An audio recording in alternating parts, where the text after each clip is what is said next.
There's a war going on out there somewhere, and Andrey isn't here.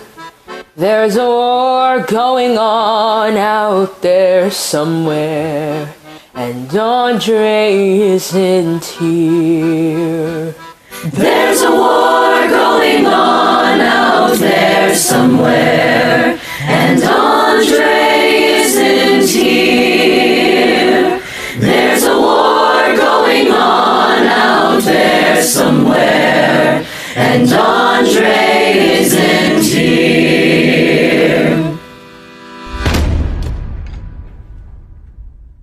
Раз, два, три. And this is all in your program. You are at the opera. Gonna have to study up a little bit if you want to keep with the plot.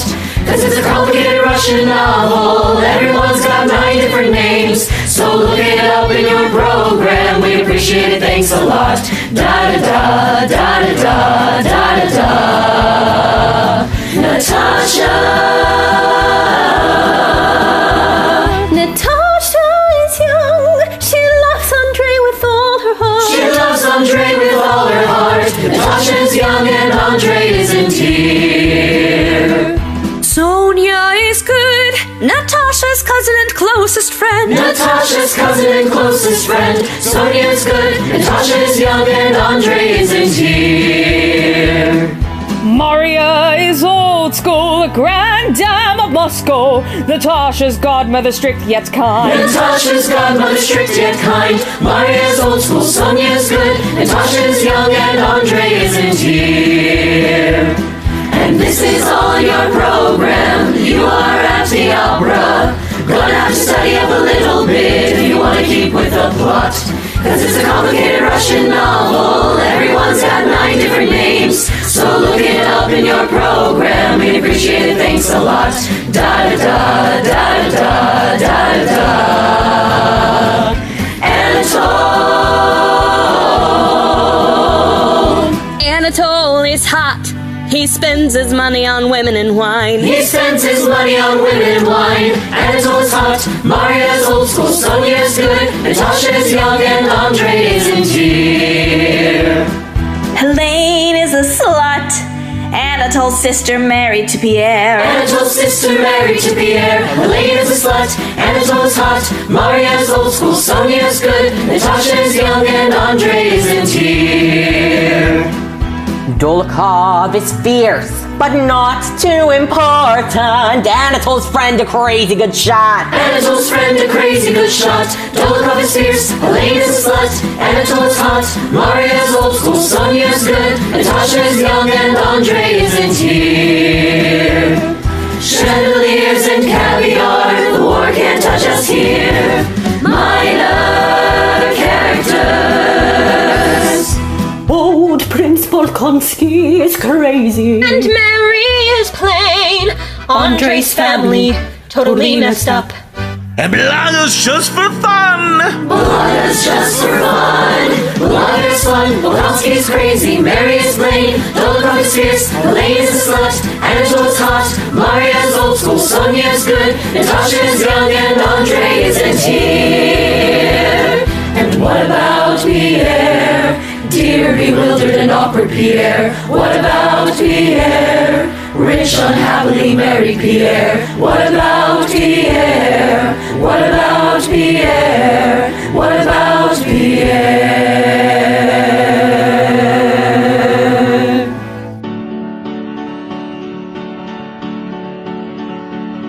It's dawned on me suddenly, and for no obvious reason, that I can't go on living as I am. The zest of life has vanished, only the skeleton remains unexpectedly vile. I used to be better, used to be better, used to be better. I used to be better, I used to be better, I used to be better.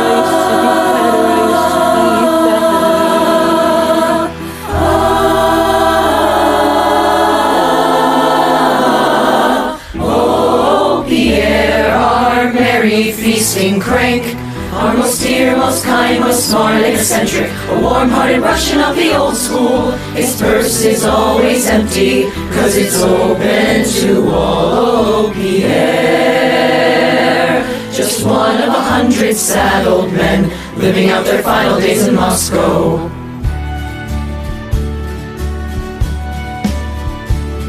I drink too much.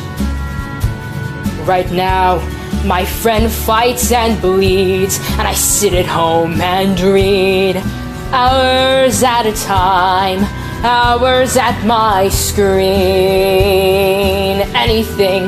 Anything, abandoned to distraction in order to forget we waste our lives drowning in wine. I never thought that I'd end up like this.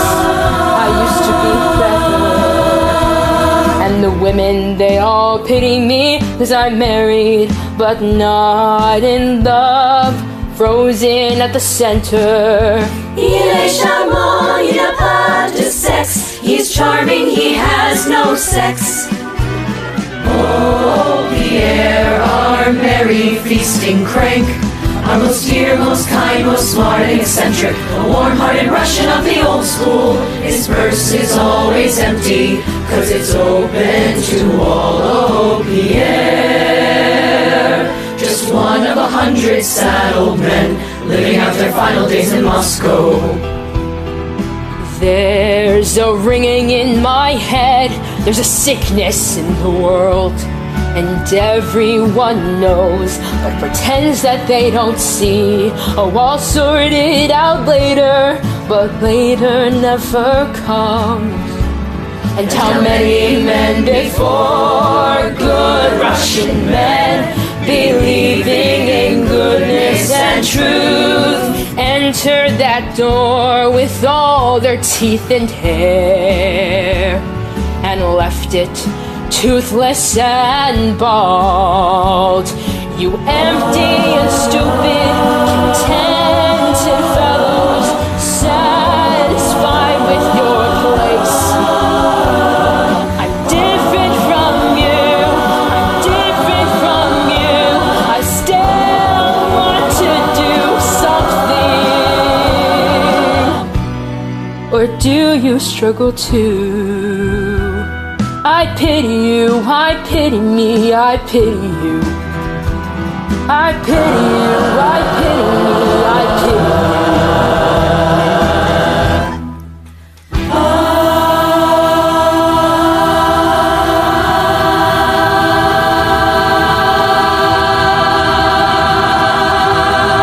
Раз, два, три.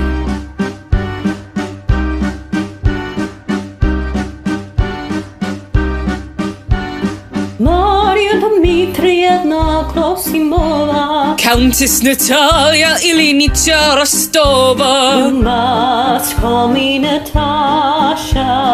Marya Dmitrievna Akrosimova. Sophia Alexandrovna Rostova. You must call me Sonya. Welcome to Moscow, where faded and fading princesses live. I'll take you where you must go, pet you a bit and then scold you a bit. My goddaughter, my favorite Natasha, I will touch you on the cheek. My cousin and I are so pleased to be with you while we wait on our fiancés fighting in the war.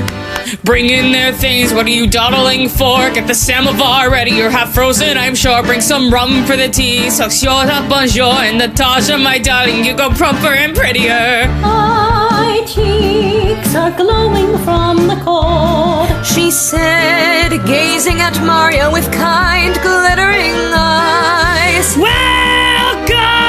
Welcome to Moscow, scruffy and cozy like an old dressing gown. Count Countess Natalia. Sophia Alexandrovna. How beautiful you looked in the snow. Listen, dear, I love you, trust no one but you. But I can't bear this waiting, I cry and I cry. Andrey, where are you? I want now at once to embrace him and cling to him. No one can understand. I love him. I know him. He loves me only. He'll come home one day and take me away. I want nothing more. I want nothing more.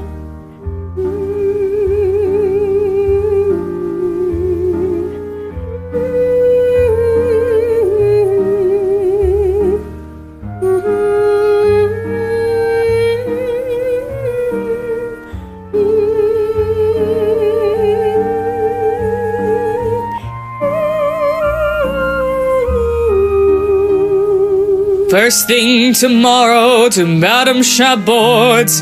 Dresses, we'll buy what we can afford. Then dinner and a game of Boston. Then you'll read to me while I knit. How wonderful to have you here instead of these gossips and crybabies. You'll take us where we must go, pet us a bit and scold us a bit. Her goddaughter, her favorite Natasha, she will touch you on the cheek. Well, now we'll talk. I congratulate you, Andrey. You've hooked a fine fellow, one of the finest matches in all of Russia. I'm glad and relieved he'll be the family's saving grace. I blush happily. But his father, Prince Bolkonsky, much dislikes his sons, bearing the old fellow's crotchety. But of course, Prince Andrey's not a child, but it's not nice to enter a family against a father's will. One wants to do it peaceful and lovingly. But you're a clever girl. Just be kind to Andrey's sister, and when the sister loves you, and so will the father, and all will be well. I've aged so very much. I fall asleep at the table. My napkin drops to the floor. I'm full of childish vanities. I forget things and I live in the past. I've aged so very much.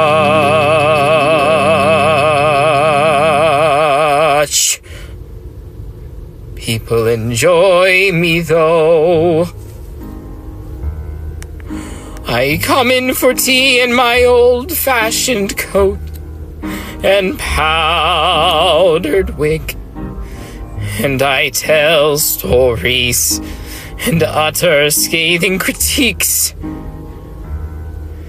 This stern, shrewd old man, a relic of the past century, with his gentle daughter. Such a majestic and agreeable spectacle. But besides the couple of hours during which we have guests, there are also 22 hours in the day, during which the private and intimate life of the house continues.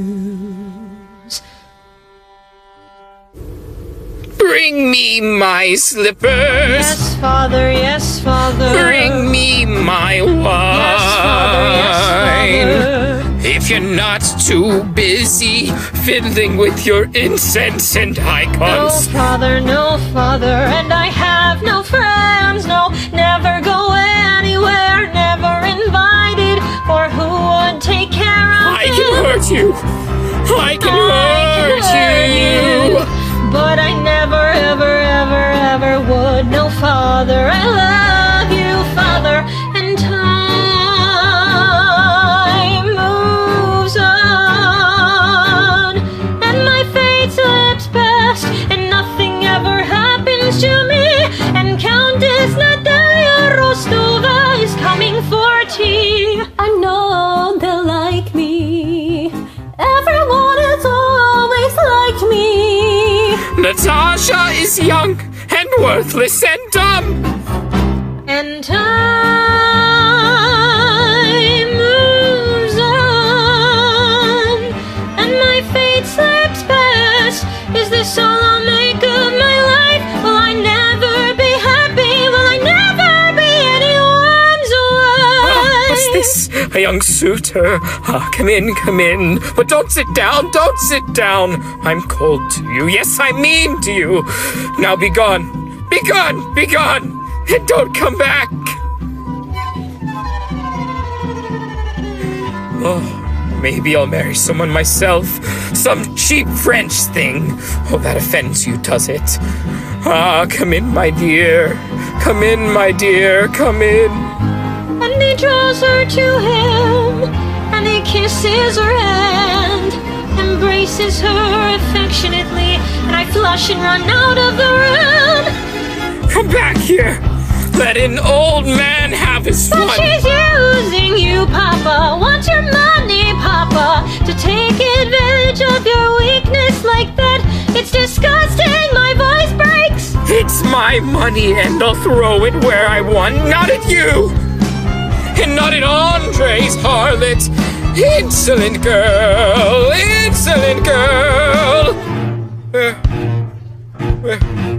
Where are my glasses? Where are they? Where are my glasses? Oh God, I'm frightened. Oh God, I've aged so very much. Where are my glasses? Where are my glasses?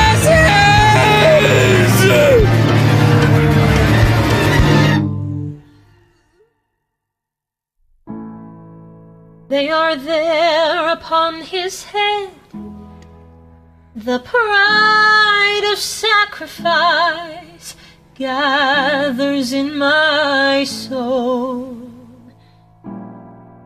and he forgets things. He falls asleep at the table, his napkin drops to the floor, his shaking head sinks over his plate. He is old and feeble, and I dare to judge him. I disgust myself. I disgust myself. May I present the Countess Natalia Rostova? Oh, hello. Won't you come in? Hello.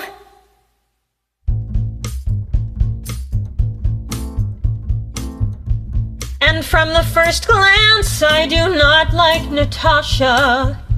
Too fashionably dressed, frivolous and vain, her beauty, youth, and happiness, and my brother's love for her, and my father. I do not wish to see her.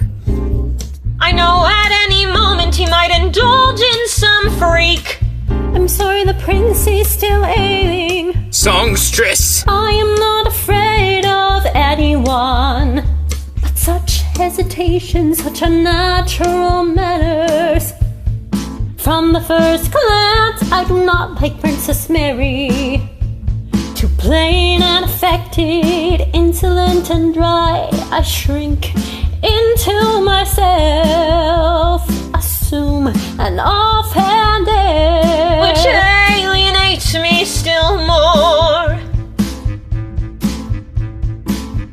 Constrained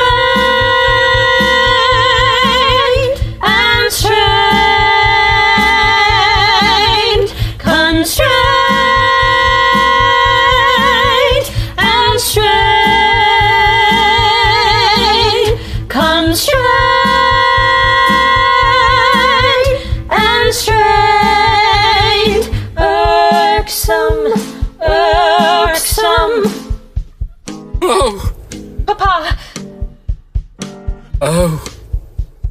So this is Natasha. Not much to look at, says the mean old man in his underthings. I never dress for children or peasants, says the mean old man in his underthings. And he looked at her once, head to toe, and left, muttering, I must take my leave. Please wait, dear Natalie. I want you to know how glad I am my brother has found happiness. Is that the truth? I think it is not convenient to speak of that now, dear princess, she said with such dignity and coldness. What have I said? What have I done? Crying like a child. Oh, they were so awful. Oh, it hurts so terribly. Andrey, where are you?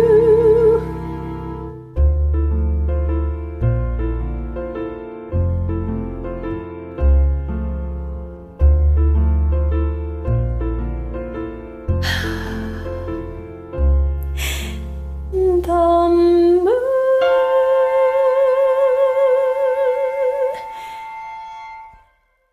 First time I heard your voice, moonlight burst into the room, and I saw your eyes, and I saw your smile, and the world opened wide, and the world was inside of me, and I catch my breath, and I laugh and blush, and I hear guitars. You are so good for me. I love you, I love you, I love you, I love you, I love you. Oh, the moon.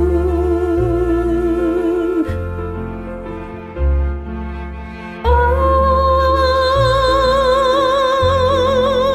the snow in the moonlight, and your childlike eyes, and your distant smile.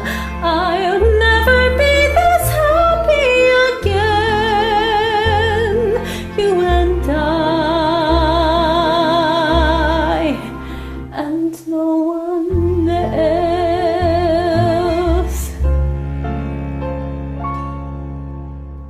We've done this all before. We were angels once, don't you remember? Joy and life inside our souls, and nobody knows, just you and me. It's our secret. This winter sky, how can anyone sleep? There is never such a night before. I feel like putting my arms around my knees and squeezing as tight as possible and flying away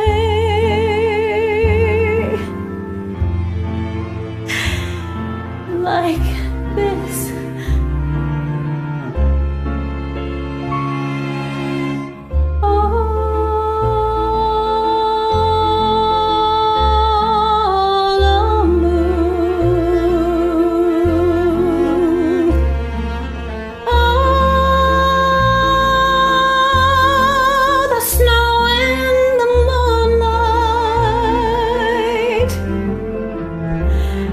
Your childlike eyes and your distant smile.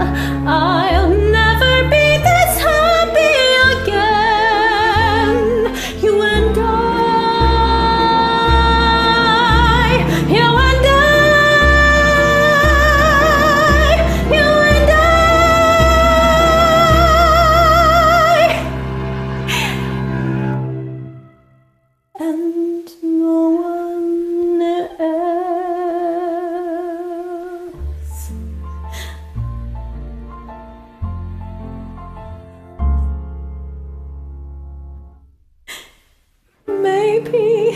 come today. Maybe he came already, and he's sitting in the trunk,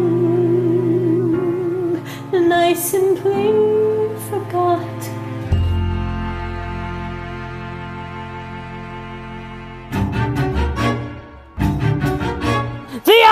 The opera! Stop mooning and moaning, we'll miss the curtain. Ladies, welcome to the opera. Bare arms and shoulders, brilliant uniforms, pearls and silk glittering before our eyes. Feminine envy, a whole crowd of memories, desires and emotions. Natasha, smooth your gown. Natasha, smooth your gown. Looking in the glass, I see I am pretty, not a girl anymore. I've never felt like this before. Hundreds of eyes looking at my bare arms and neck, my bare arms and shoulders. The two remarkably pretty girls had not been seen in Moscow in many years. Everybody knew vaguely of Natasha's engagement. One of the finest matches in all of Russia. Look, there's Alexei, home from the war at last. He has changed, dear me. Michael Kiryovich has still grown stouter. There's Boris and Julie engaged, and Anna Mikhailovna, what a headdress she has on. And is that Natasha? And is that Natasha? And is that Natasha? They're looking at me, they're talking about me. They'll like me so much, the women envious, the men calming their jealousy. Announcing Fedya Dolokhov. He dominates Moscow's most brilliant young men. He stands in full view, well aware he's attracting attention, yet as much as ease as though he were in his own room.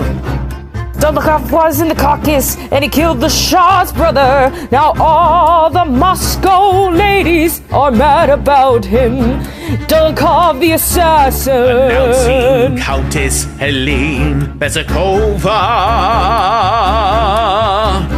the queen of society, beautiful, barely clothed, plump pear shoulders, and much exposed neck. Round when she was a double string of pearls. Hélène and Dolokhov arm in arm. Pierre the cuckold sits at home. Pierre the cuckold sits at home, the poor man. No, I am enjoying myself at home this evening. Oh, that neck, oh, those pearls. So beautiful, what a charming young girl, so enchanting. I blush scarlet. Countess Buzakova, Pierre's wife. Have you been here long? And where is dear Pierre? He used to never forget Yes, us. Pierre, that good man, a little sad, a little stout. He must come visit us. I will implore him to do so. There's a woman one should stay far from. Now, Natasha, the curtain rises. The curtain rises. Everyone in the boxes and stalls became silent. All the men, old and young, in uniform and evening dress. All the women in the hall with gems on their bare flesh turned their whole attention with curiosity to the stage.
grotesque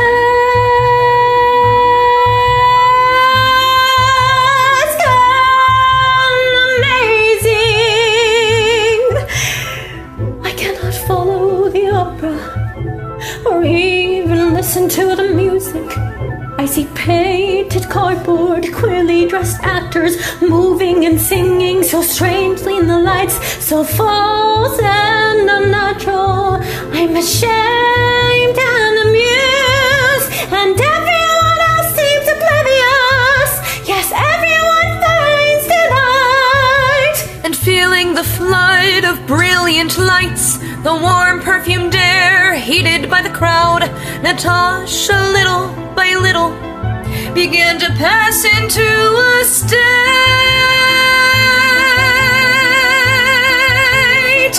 of intoxication.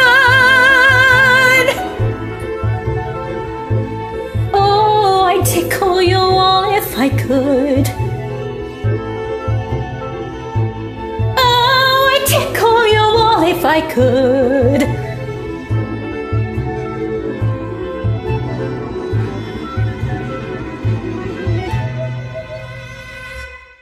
And then a rush of cold air. An exceptionally handsome man walked in with a confident yet courteous air.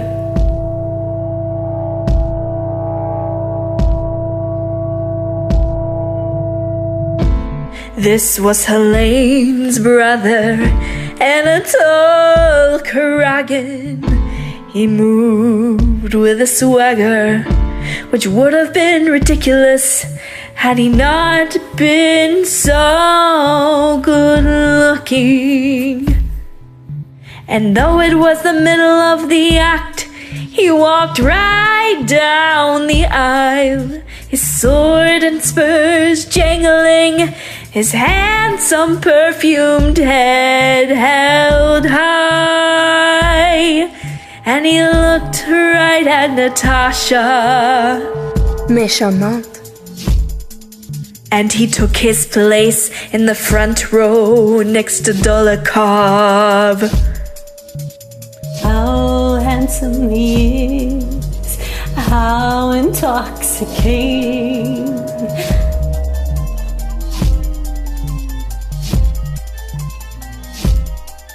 In the second act there were tombstones, the moon over the footlights, horns and contrabass, black cloaks and daggers in their hands. I turn around again and our eyes meet. He gazes straight into my eyes. He is talking about me. Candles burning, a crimson throne, the Tsar wails a mournful tune. They all wave their arms and everybody cheers. Bravo, bravo. Every time I look at him, he's looking at me. Every time I look at him, he's looking at me.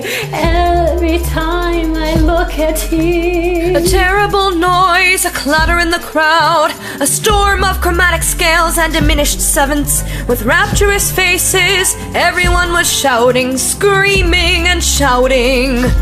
Bravo! Bravo!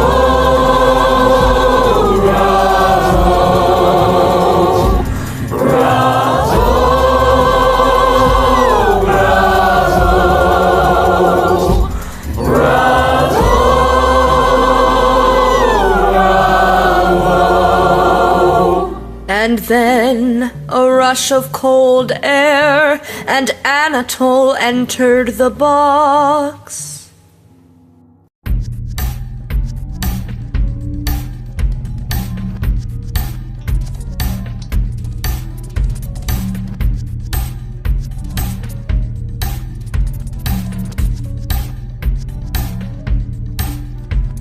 I have long wished to have this happiness ever since the Naryishkin's ball, where I had the well-remembered pleasure of seeing you. How do you like the performance? Last week, Semenova fell down on the stage. He is sensible, simple, bold and natural, so strange and agreeable. There's nothing formidable. His smile is most naive, cheerful and good-natured, and needs his hands up close as at a distance. And needs his hands up close as at a distance. And do you know, Natasha, we are having a costume tournament soon. You ought to come, please come. Oh. You ought to come, please come. Oh, and I never remove my smiling eyes from your face, your neck, your bare arms. And I never remove my smiling eyes from your face, your neck, your bare arms. I know for certain that he is taken with me. I know for certain that he is enraptured by me. I feel him looking at my shoulders, my face, my neck, my back. And I look you in the eye. And I look you in the eye. I'm looking into his eyes. I am frightened. There's not that barrier of modesty I've always felt with men. I feel so terribly near. I fear that he may seize me from behind and kiss me on the neck.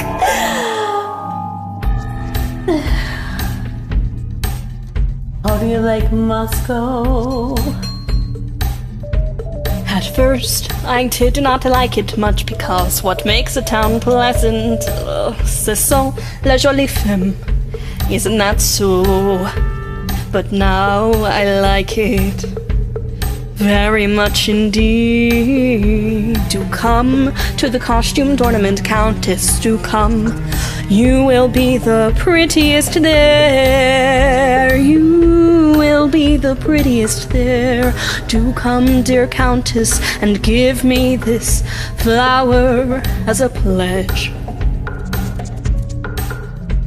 We are speaking of most ordinary things.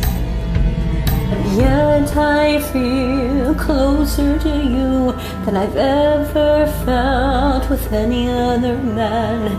No one else is here. No one else can see us. Your eyes, your eyes, your eyes, oh, your eyes.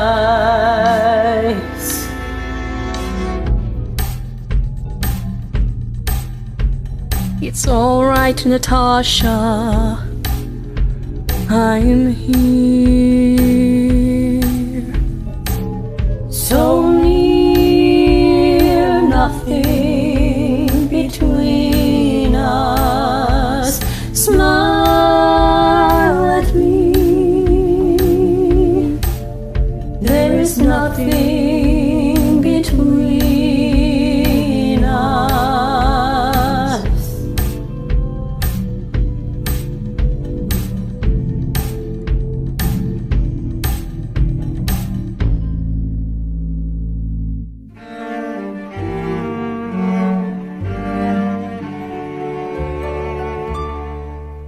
I smile, I shake, and the opera continues, and I'm quite submissive to the world I am in.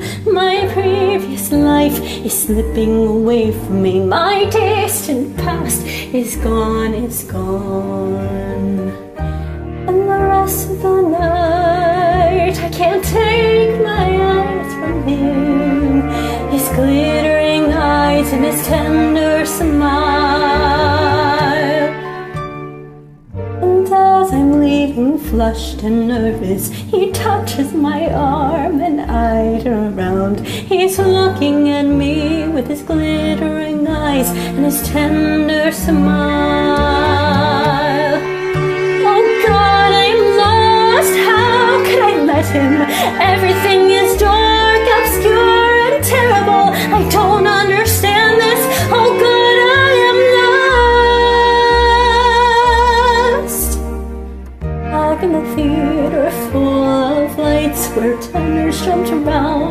in old jackets. Young girls and older men cried bravo and raptured.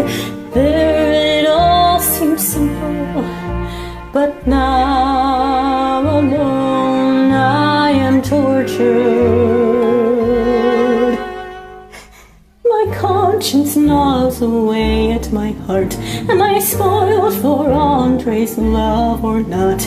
Oh, I can smooth myself with irony. Nothing, it was nothing, I didn't lead him on at all. No one will ever know, I'll never see him again. Nothing has happened, and Andrey can love me still. Oh God, why isn't he here?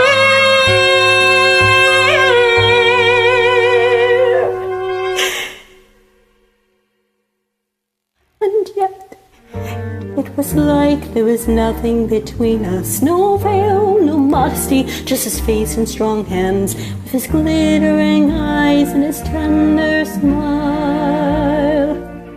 That bold, handsome man who caressed my arm.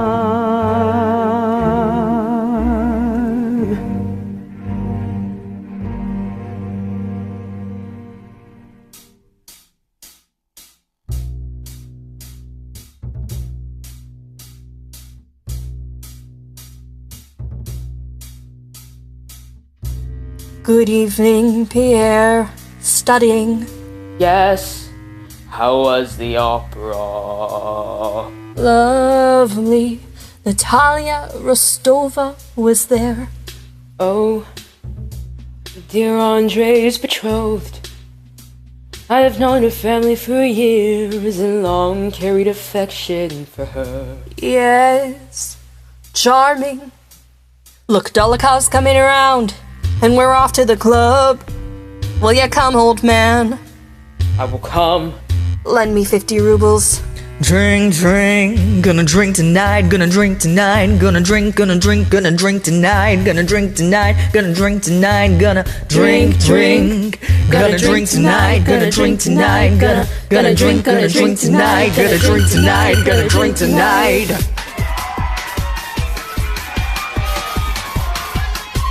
That's my dream. Drink with me, my love, for there's fire in the sky, and there's ice on the ground. Either way, my soul will die. Whoa.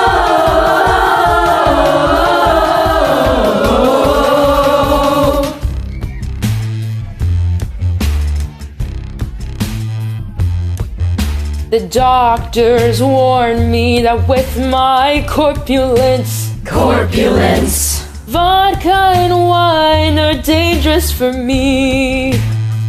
But I drink a great deal, only quite at ease, after pouring several glasses mechanically into my large mouth. Then I feel a pleasant warmth in my body, a sentimental attachment to my fellow man. Keep drinking, old man. Keep drinking, old man. Drink the whole night through. Keep drinking, old man. Keep drinking, old man. Drink the whole night through. Keep drinking, old man. Natasha, Natasha. Her arms, her shoulders, her neck, her feet. The air of a connoisseur. I will make love to her. Better not, monsieur. She's first rate, but nothing but trouble. Better wait till she's married. Anatole is a married man, a fact known only to his intimates. A Polish landowner of some small means had forced him to marry his daughter. Never mind about that now. It doesn't matter, I don't give a damn. Just as a duck is made to swim in water, God has made me as I am. All I care for is gaiety and women, and there's no dishonor in that. As long as there's money and vodka, I'll keep a feather in my hat.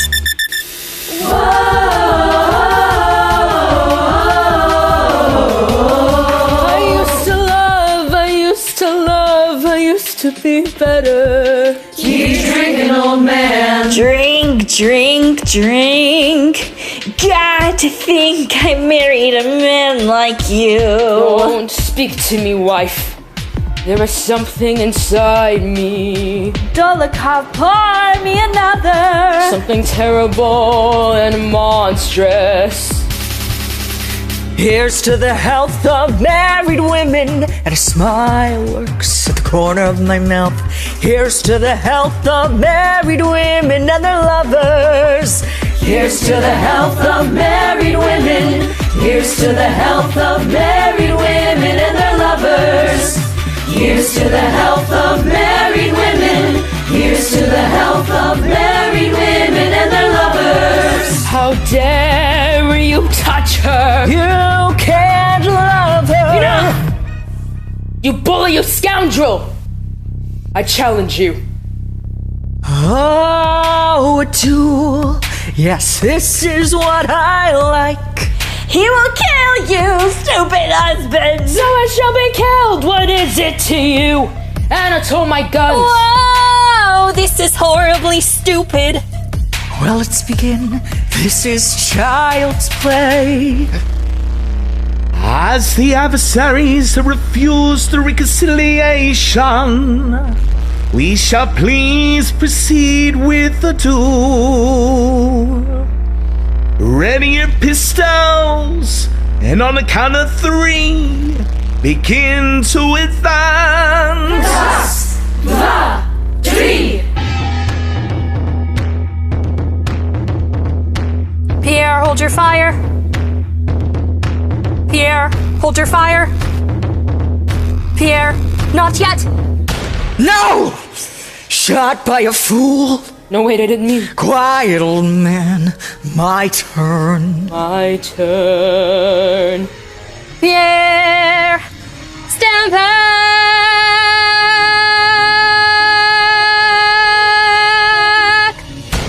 No! Missed. Oh, my mother, my angel, my adored angel mother. Take him The away. sun is rising, the duel is at an end, and Pierre Bezukov is the winner. Winner. You are a fool.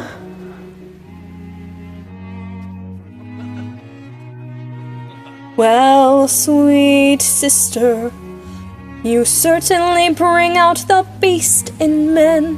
What can I say? It's a gift. How I adore you. Will you ask Natasha to the ball tonight? Of course, dear brother.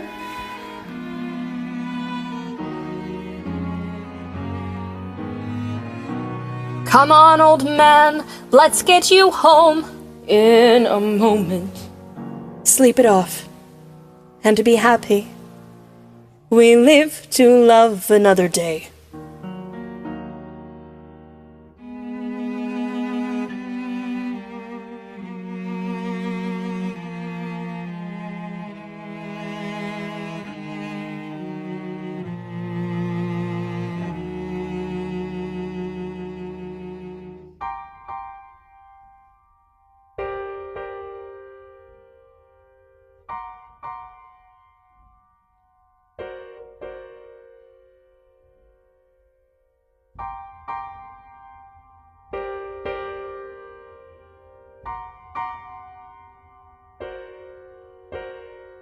Is this how I die?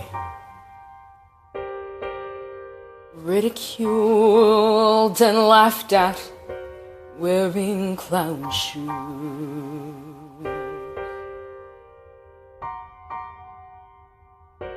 Is this how I die? Furious and reckless, sick with booze. How did I live? I taste every wasted minute, Every time I turned away from the things that might have healed me, how long have I been sleeping?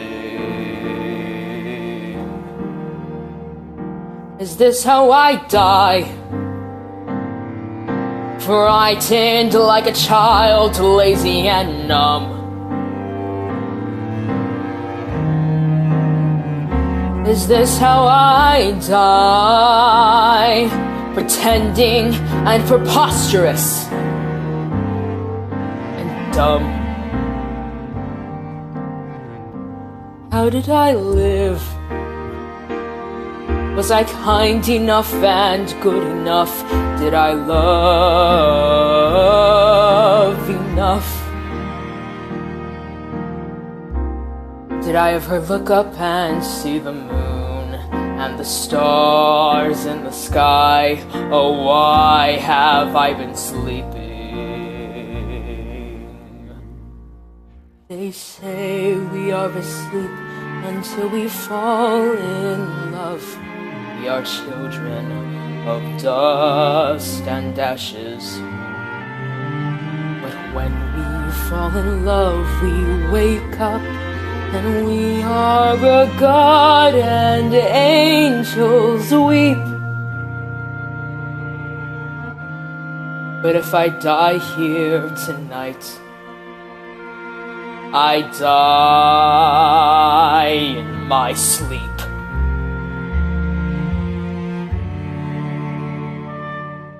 All of my life I spent searching the words of poets and saints and prophets and kings, and now at the end all I know that I've learned is that all that I know is I don't know a thing. So easy to close off, place the blame outside, hiding in my room at night so terrified. All the things I could have been, but I never had the nerve. Life and love I don't deserve. So alright, I've had my time. Close my eyes and let the death bells chime. Bury me in burgundy, I just don't care. Nothing's left, I've looked everywhere. Is this how I die? Was there ever any other way my life could be? Is this how I die? Such a storm of feelings inside of me. But then why am I screaming? Why am I shaking? Oh God, was there something that I missed? Did I squander my divinity? Is happiness within me the whole time? They say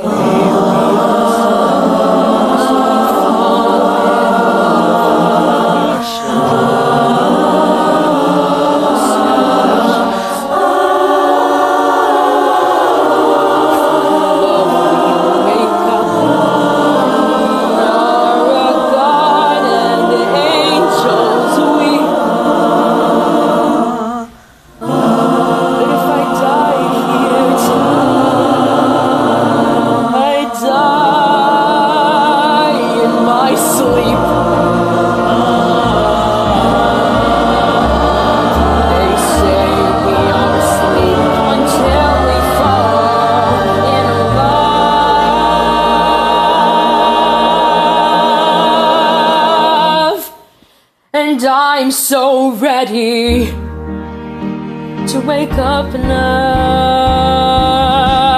I wanna wake up. Don't let me die while I'm like this. I wanna wake up. God, don't let me die while I'm like this. Please let me wake up now. God, don't let me die while I'm like this. I'm ready. I'm ready.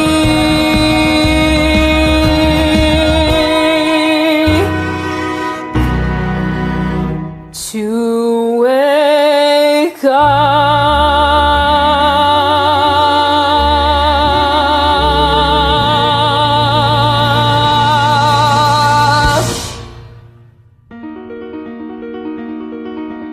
Early Sunday morning, Natasha and I lit a candle, looked in the mirror. I see my face. Don't be silly. They say you can see your future in the long row of candles, stretching back and back and back into the depths of the mirror. In the dim, confused last square, you'll see a coffin or a man. Everyone sees a man. I see the candle stretching back so far away. I see the mirror. I see a shape in the darkness. Is it him or is it he's lying down? Oh, Sonya, why is he lying down? I'm so frightened. Andrey will never come, or something will happen to me before he dies. Sunday morning, time for church. I suffer more now than before the theater and Anatole. That man will arouse such terrible feelings I don't understand. Have I broken faith with Andrey? Am I guilty?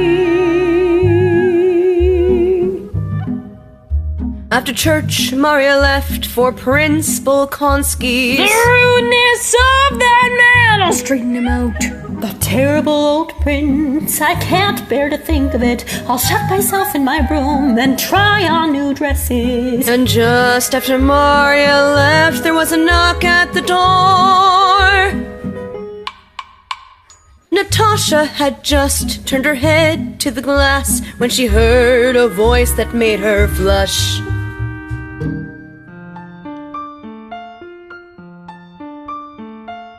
Oh, my enchantress.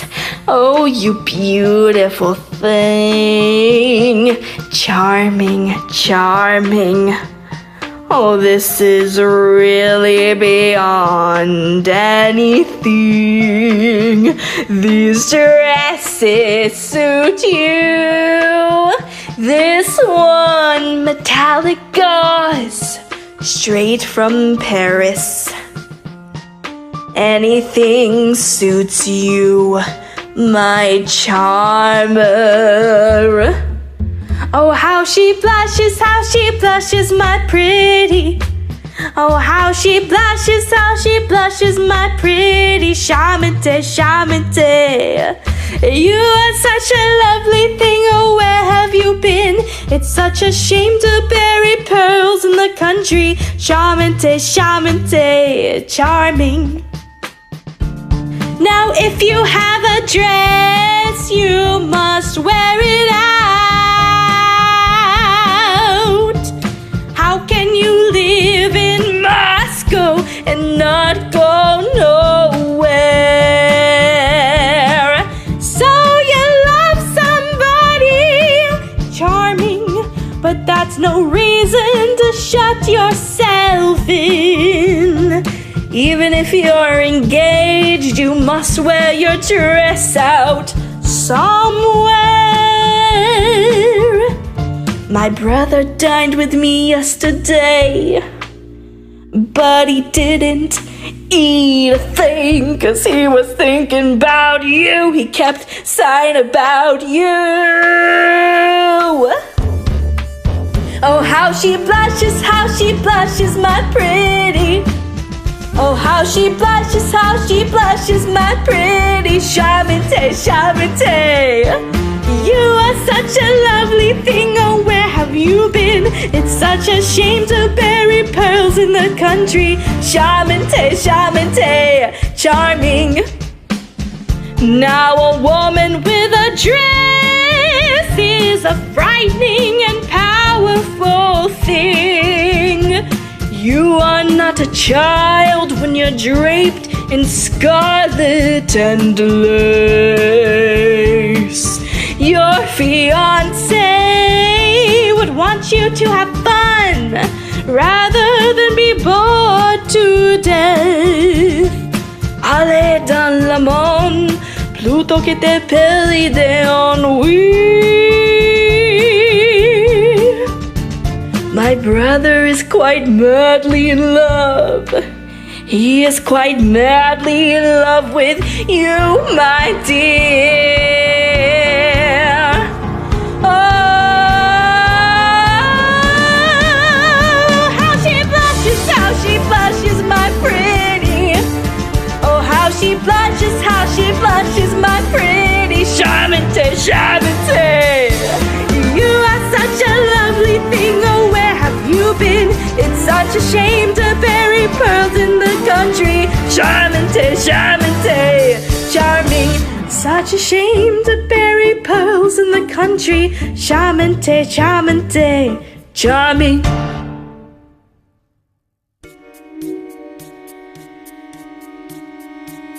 What once seemed so terrible now seems simple and natural. She knows that I'm engaged and yet she talks so frankly, so it must be alright. There's a ball at my house tonight.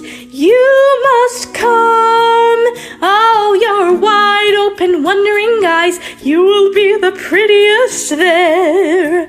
Oh, the thought of throwing them together amuses me. You must come. I will come.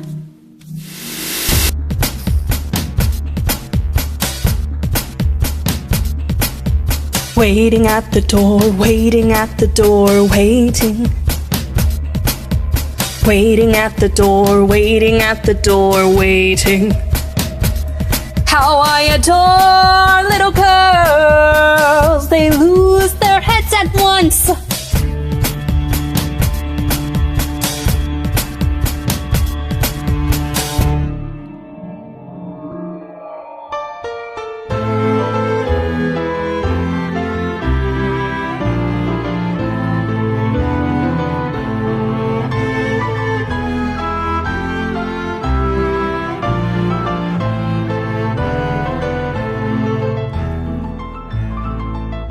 I am seized by feelings of vanity and fear. There is no barrier between us.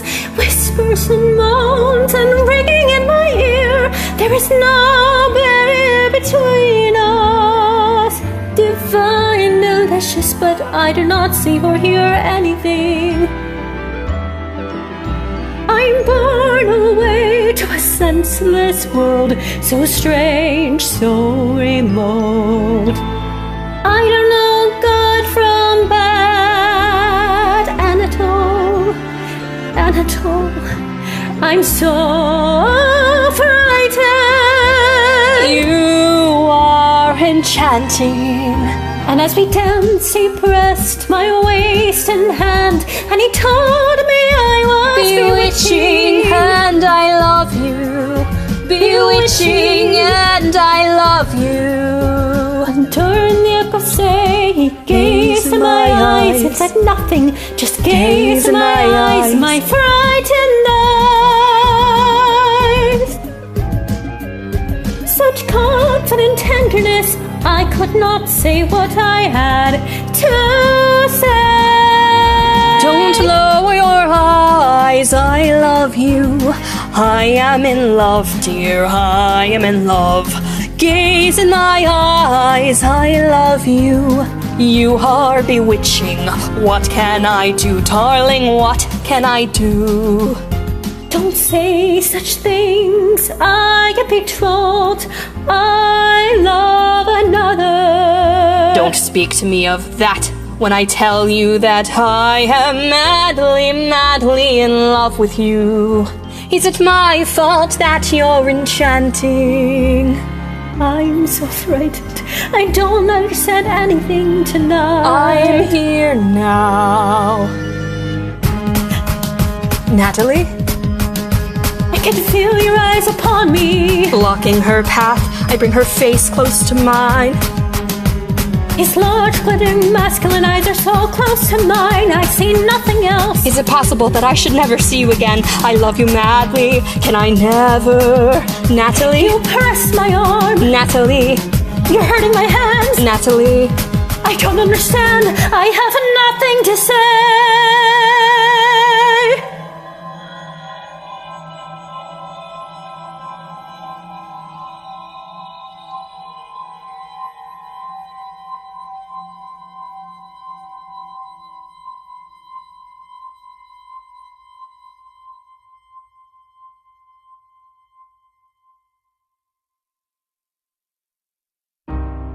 Burning lips pressed to mine. Tell me what just happened.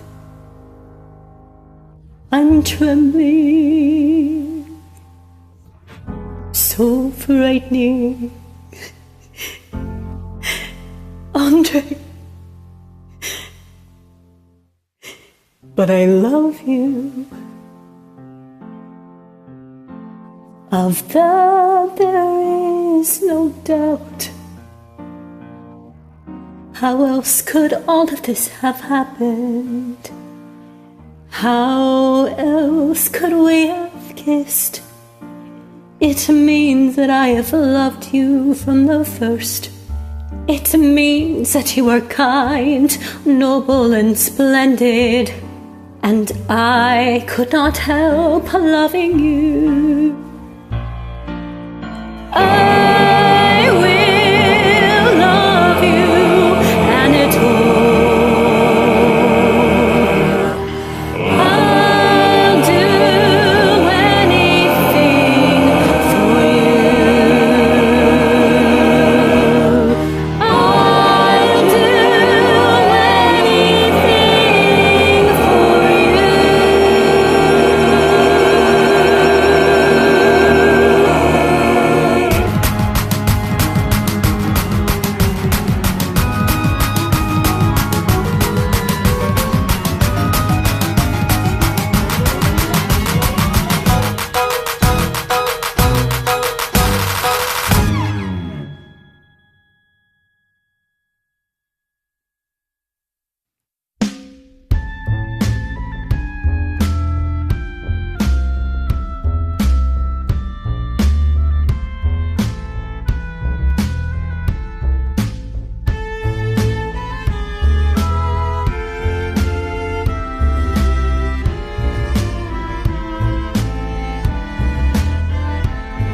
In 19th century Russia, we write letters, we write letters.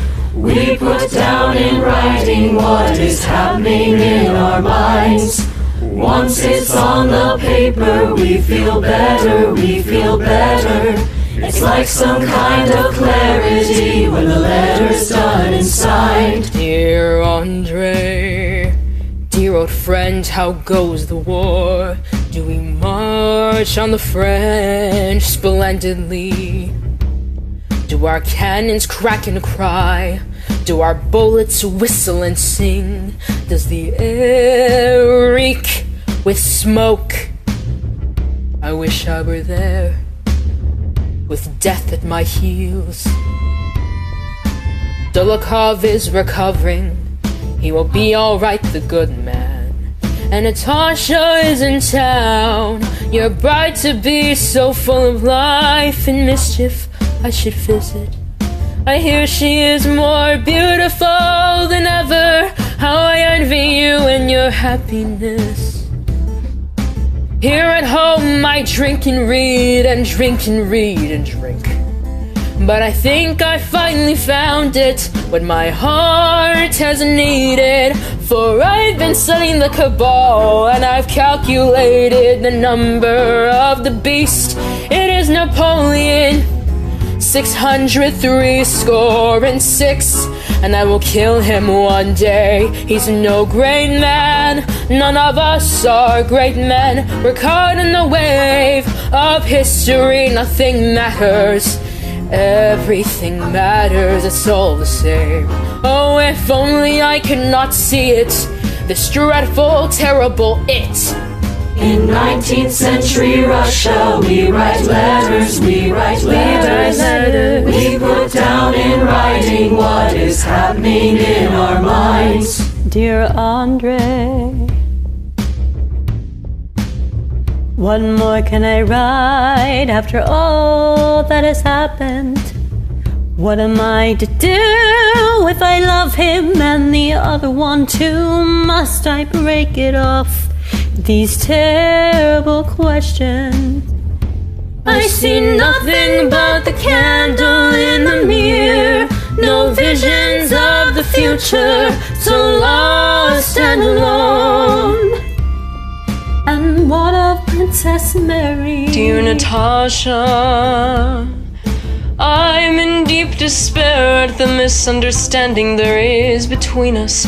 Whatever my father's feelings might be, I beg you to believe that I cannot help loving you. He is a tired old man and must be forgiven. Please come see us again. Dear Princess Mary, oh, what am I to write? How do I choose? What do I do? I shall never be happy again. These terrible questions. I'm so alone here. So alone in here. And I see nothing. I see nothing but the candle in the mirror. No visions of the future. So lost and alone. 19th century Russia, we write letters, we put down in writing what is happening in our minds. Dear Natalie, a love letter, a love letter, a love letter. A letter from him, from the man that I love. A letter which I composed. A love letter, a love letter, a love letter, a love letter, a love letter, a love letter, a love letter, a love letter, a love letter. Natalie, Natalie, I must love you. A love letter, Natalie, Natalie, Natalie, if you love me, say yes, and I will come and steal you away, steal you out of the dark. Natalie, Natalie, Natalie, I want nothing more.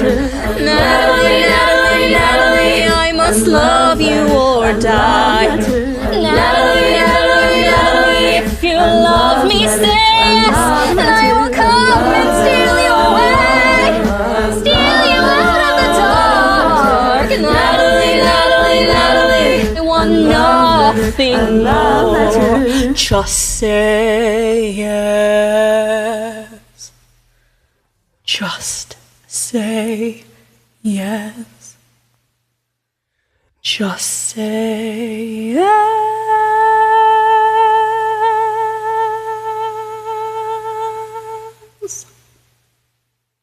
Yes, yes, I love him. How else could I have his letter in my hand? I read it 20 times, 30 times, 40 times, each and every word. I love him. I love him.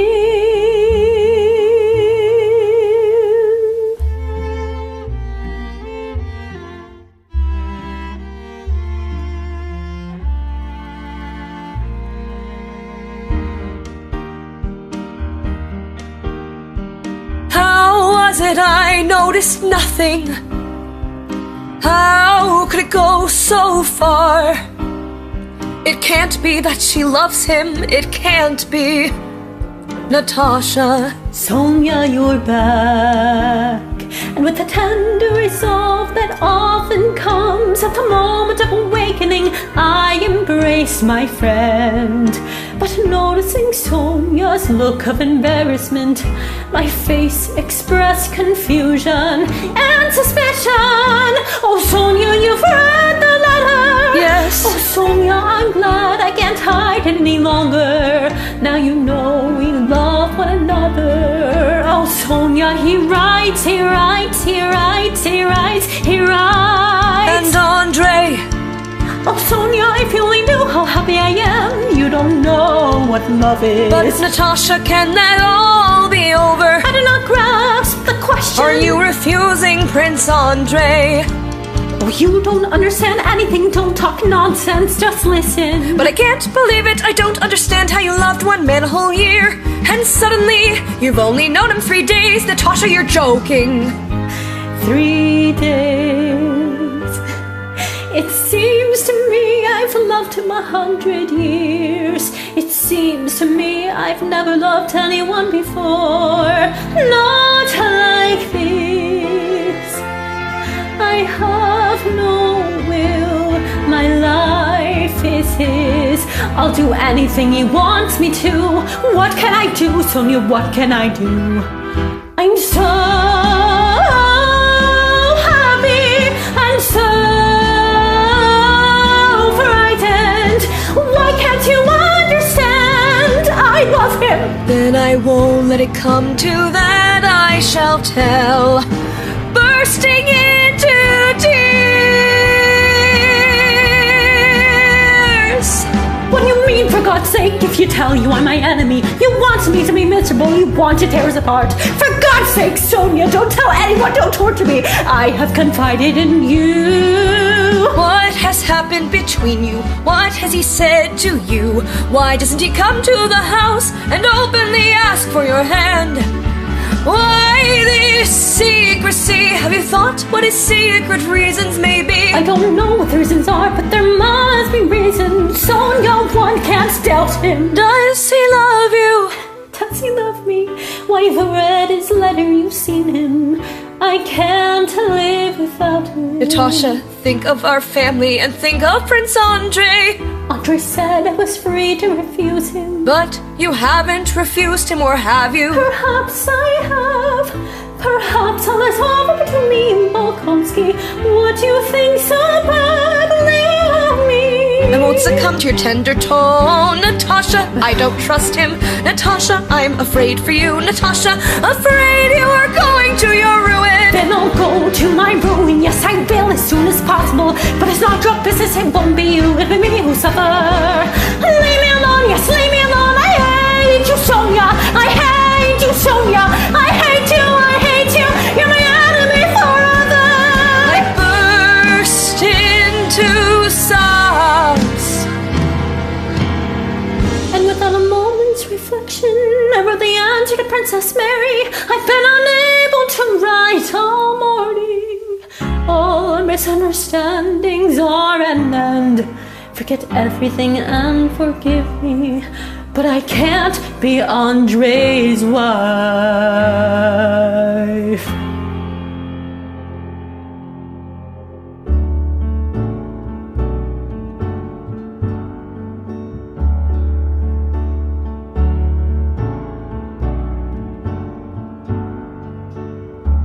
Hard as it is in the coming days, I watch my friend in her strange, unnatural state. Don't let her out of my sight.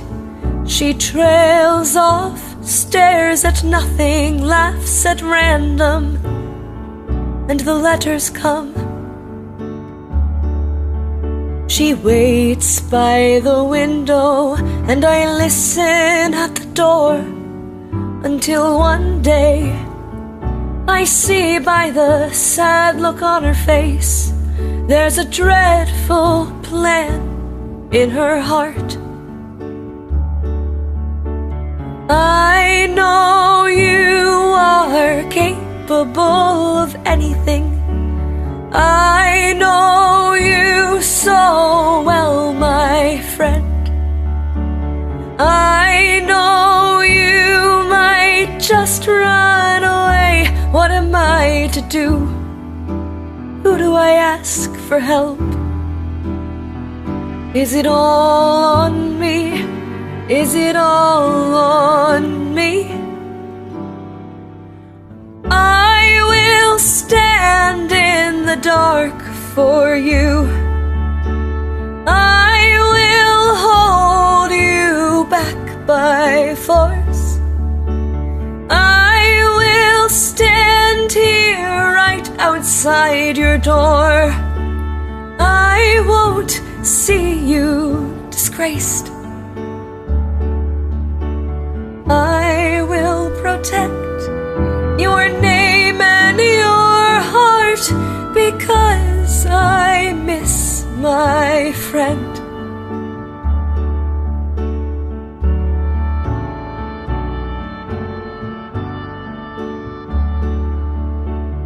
I know you've forgotten me. I know you so well, my friend. I know you might just throw yourself over, but I won't let you. I won't let you. It's all on me. And I remember this family. I remember their kindness. And if I never sleep again, I will stand in the dark for you. I will hold you back by force. I will stand here right outside your door. I won't see you disgraced. I will protect your name and your heart because I miss my friend. Because I miss my friend.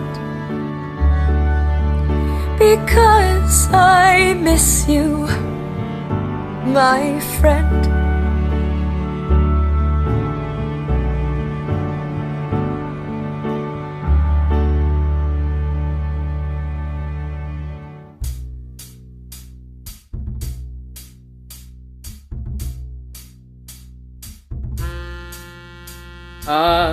Anatole, where are you off to? Pierre, good man, tonight I go away on an adventure. You will not be seeing me for some time.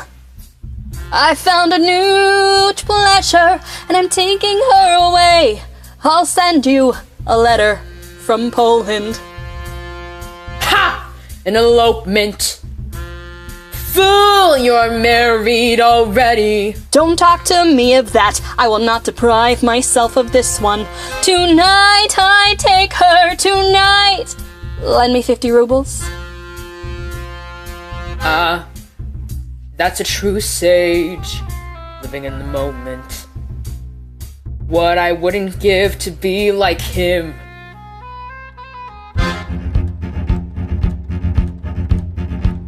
The plan for Natalie Rostova's abduction had all been arranged and the preparations made. On the day that Sonya decided to save her, that was the day that the game was to be played. Natasha was to be on her back porch at 10, and Anatole and his troika would scoop up, and then they'd ride 40 miles to the village of Kamenka where an unfrocked priest was to make them get wet. Then back into the troika, off they'd go, take the Poland high road to the wedding bed. Passports, horses, 10,000 rubles I have taken from my sister, and another 10,000 raised with Dolokhov's help. We were gathered in my study, drinking up some tea, just Anatole, the two wedding witnesses, and me. An abacus and paper money strewn on the desk, Persian rugs and bearskins hanging grotesque. Anatole was walking with his uniform unbuttoned, walking to and fro, to and fro, to and fro, to and fro, to and fro, to and fro, to and fro. Now wait, you better just give it up now, why don't you? Well, there's still time, you'd really better drop it all. Give it up now, well, there's still time, do you know? What? Teasing again, fool! Don't talk nonsense! Go to the devil, eh? Really, this is no time for your stupid jokes. I am not joking, I am talking sense. This is serious business, a dangerous business. Come here, come here, come here, Anatole. Why would I joke about it, me of all people? who found the priest, raised the money, got the passports, got the horses. And while I thank you for you, do you think that I am not grateful? Now you'll carry her away, but will they let it stop there? You haven't thought this through, you just don't care. Now listen to me, tell it to you one last time. They will take you to the court and convict you for your crime. Already married and you're playing with a little girl. Don't you know? Don't you think? Don't you know? Nonsense, nonsense. I'm scowling and grimacing. Didn't I explain it to you? Didn't I what? And here Anatole, the stubborn attachment small-minded people have for conclusions they've worked out for themselves, repeated his argument to me for the 100th time. If this marriage isn't valid, then I'm off the hook. But if it is valid, it really doesn't matter. No one abroad is gonna know a thing about it. Isn't that so now? Don't you know? Don't talk to me. Don't, what? I'll go to hell now. I'm clutching my hair. It's the very devil here. Feel how it beats. Oh, mon cher, qui Pierre, qu'il regard. What a foot she has, what a glance, a goddess. And my handsome lips mutter something tender to myself. It's time. Now then, nearly ready, you're dawdling. The driver's here. Balaga is here.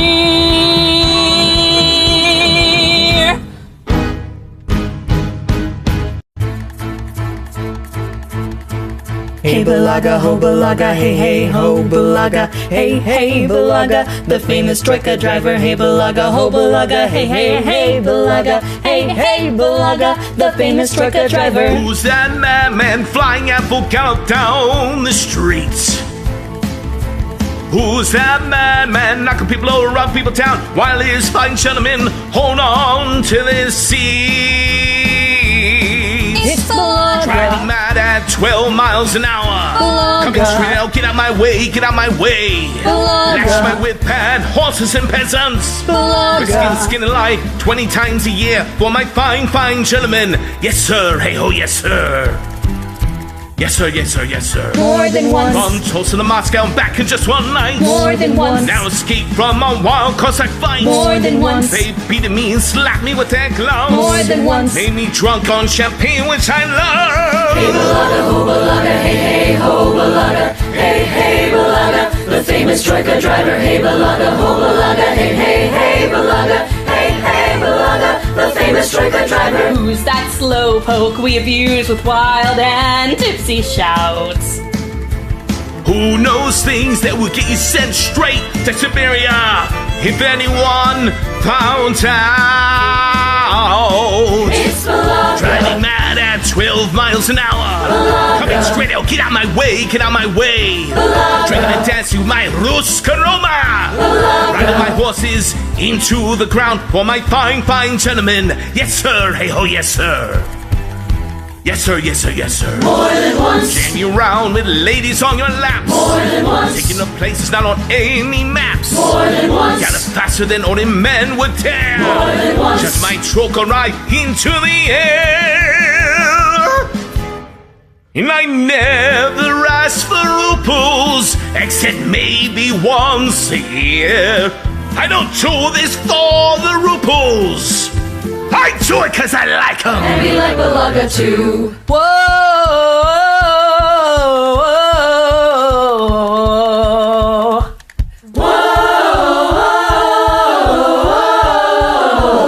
That's my song.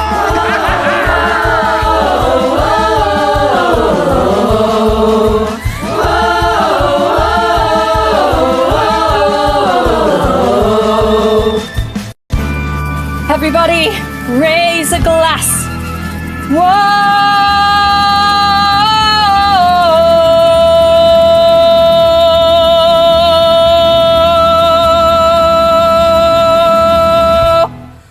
Well, comrades, we've had our fun, lived, laughed, and loved.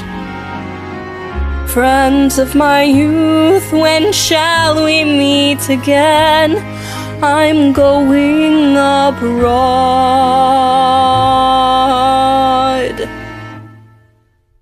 Goodbye, my gypsy lovers. All my revels here are over.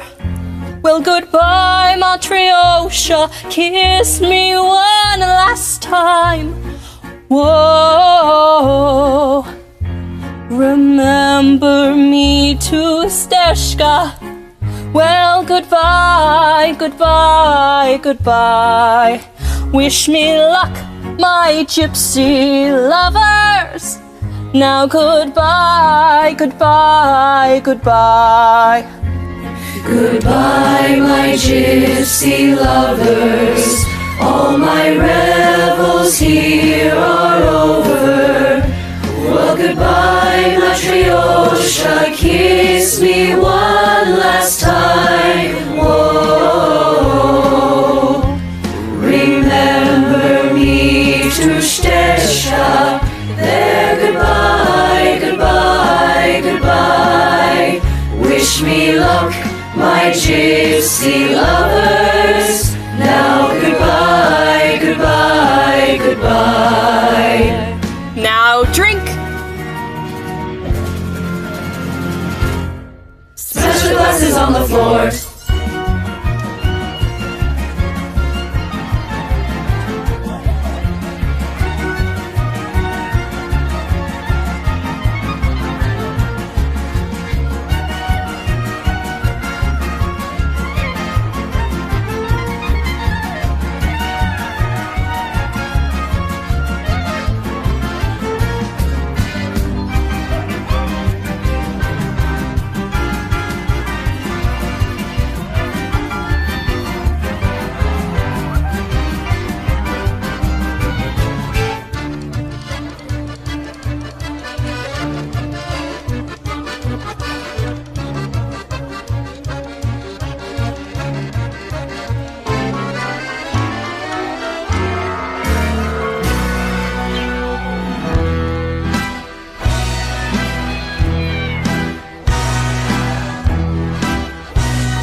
Here's to happiness, freedom, and life. May your travel be swift as the scythe cuts through the grass. Whoa, whoa. May your sorrows be counted and numbered as many as drops of wine of vodka that stay in my glass. Whoa, whoa. Sigo haroshega na pozoshok poekali. Sigo haroshega na pozoshok poekali. Sigo haroshega na pozoshok poekali. Sigo haroshega na pozoshok poekali. Na pozoshok poekali.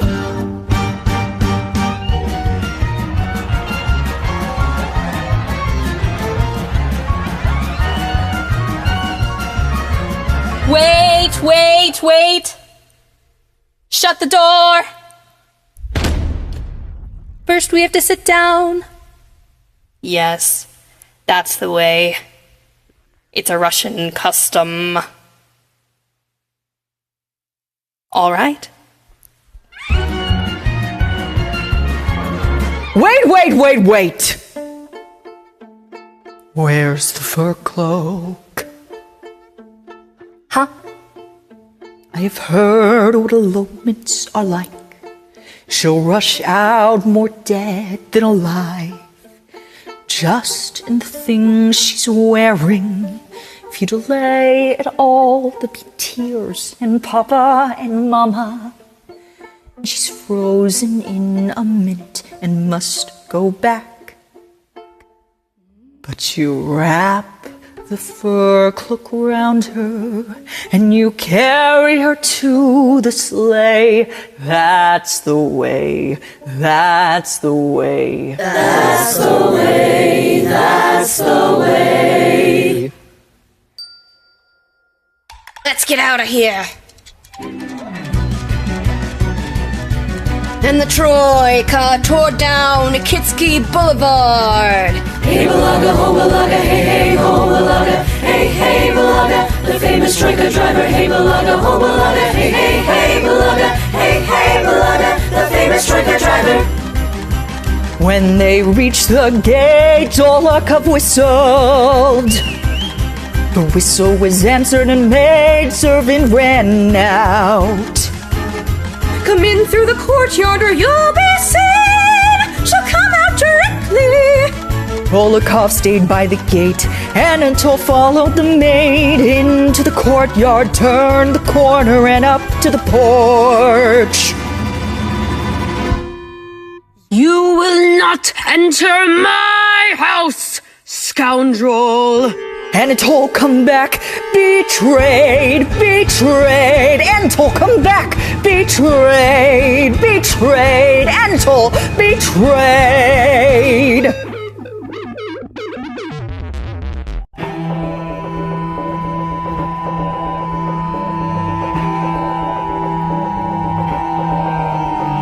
You shameless good for nothing, you vile shameless girl.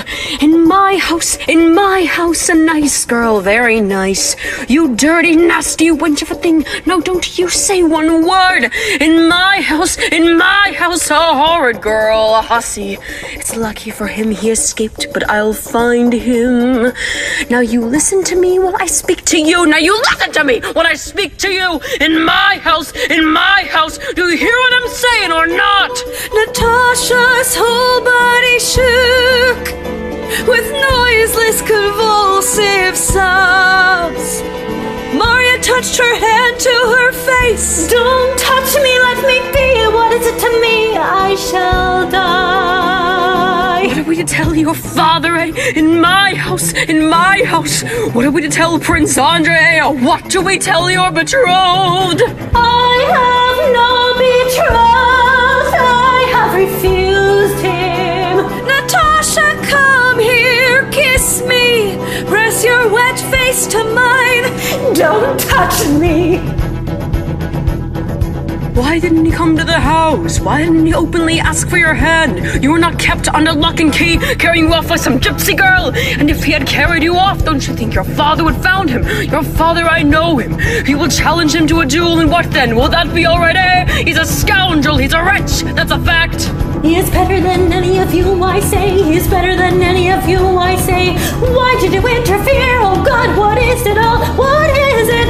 Who are you to tell me anything? Sonya, go away. Everyone go away. Marya Dmitrievna tried to speak again, but Natasha cried out, go away. Go away, you will hate and despise me. And she threw herself down on the sofa. Natasha! Talia.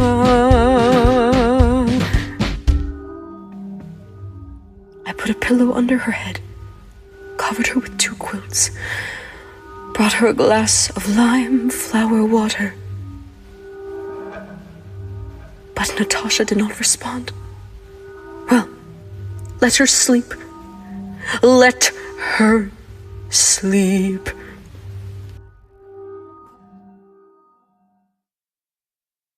But Natasha was not asleep.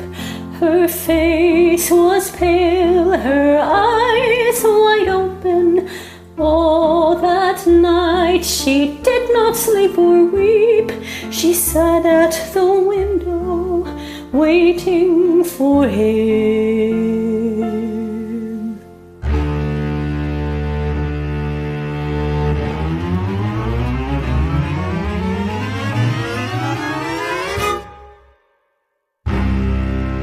letter from Marya Dmitrievna, asking you to come and visit her, relating to Andrey Bolkonsky and his betrothed.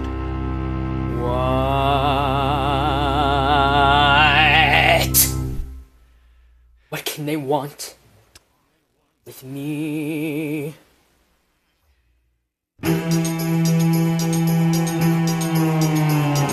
Pierre, old friend, I'm sorry it's late. I'm sorry I haven't seen you about. Where have you been? Where have you been? I have been studying. Pierre, old friend, we need your help. Pierre, old friend, the family name. We need your help. We need your help. There's a ruin at the door. Marya. Natasha has let down the family. What? Natasha has broken with Andrey. What? Natasha has tried to elope. What? Natasha and Anatole Karagan. What? We need your help. We need your help. There's a ruin at the door. Natasha, that charming girl, I can't believe my ears. So I am not the only man chained to a bad woman. And Anatole, that stupid child, they'll lock him up for years. For Anatole is a married man. Married? He's married? Yes. Oh, wait till I tell her. Poor Andrey. And when Andrey comes home, he will challenge Anatole to a duel and get himself killed, and all will be ruined. You must go see your brother-in-law and tell him that he must leave Moscow and not dare to let me set my eyes on him again! At once.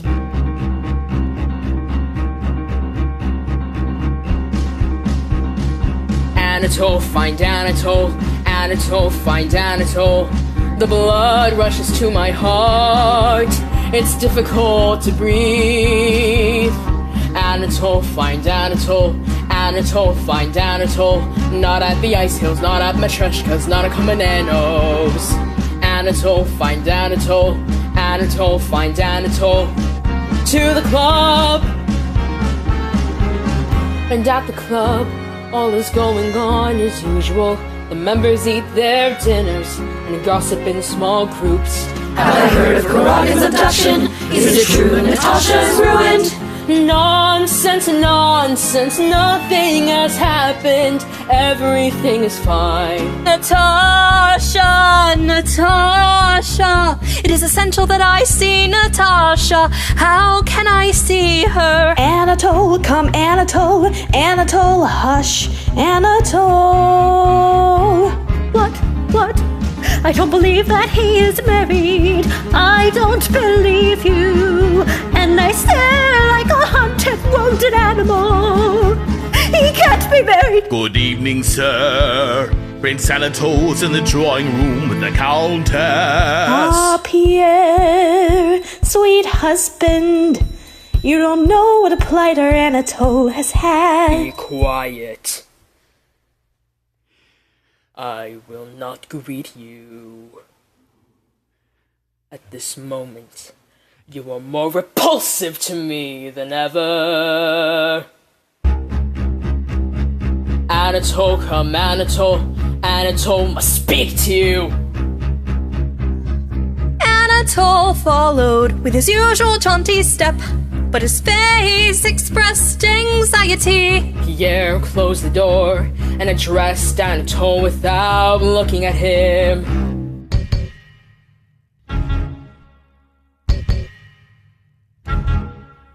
You promised Countess Rostova to marry her. You're about to elope, is that so? Mon cher, I don't consider myself bound to answer questions put to me in that tone. My face already pale becomes distorted by fury. I seize you by the collar with my big hands. I shake you from side to side until your face shows a sufficient degree of terror. When I tell you I must talk to you, Come now, this is stupid. What? Don't. You're a scoundrel and a blackguard, and I don't know what deprives me of the pleasure of smashing your head with this. Did you promise to marry her? I didn't think of it. I never promised because... Have you any letters of hers? Any letters? I shan't be violent, don't be afraid. First, the letters. Second, to Marya must get out of Moscow. But how can I? Third, you must never breathe a word of what has happened between you and the Countess. Now I know I can't prevent your doing so, but if you have a spark of conscience... Pierre paces the room several times in silence. Anatole sits at a table, frowning and biting his lips.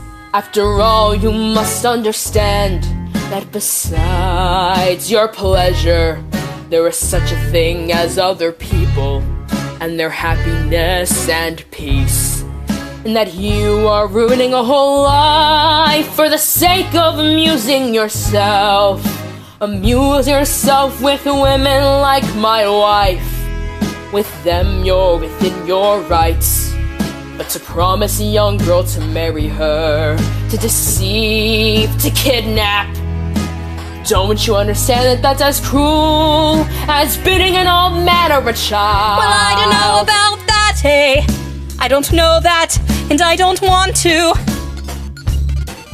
But you have used such words to me, scoundrel and so on, which as a man of honor, I will not allow anyone to use. Is it satisfaction you want? You could at least take back your words, eh? If you want me to do as you wish.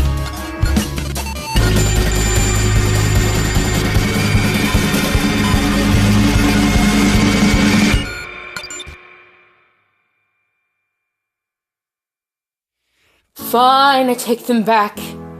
I take them back. And I ask you to forgive me. And if you require money for your journey...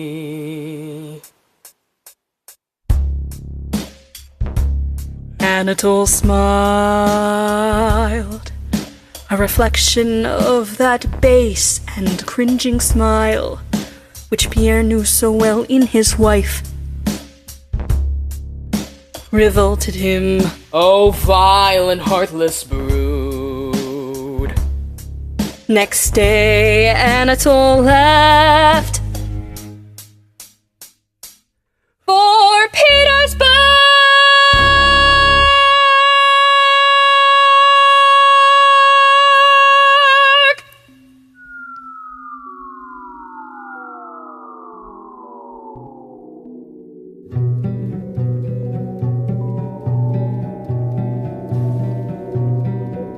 Natasha very ill, the whole house a state of alarm and commotion. Natasha very ill, having poisoned herself with a bit of arsenic. She woke me in the middle of the night and told me what she had done. And the doctors, and the antidotes, and now she's out of danger, but still so weak. And Andrey is to return. We wait with dread.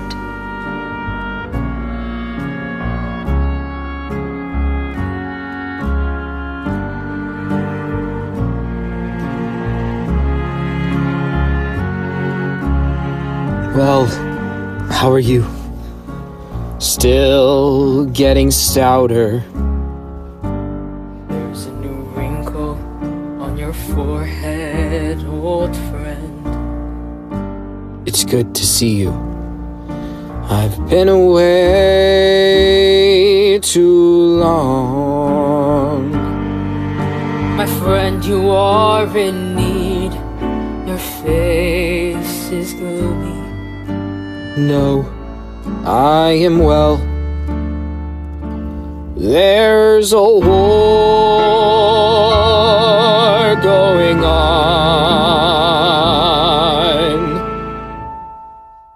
Forgive me for troubling you. I've received refusal from Countess Rostova, and I've heard reports of your brother-in-law having sought her hand, or something of that kind. Is this true?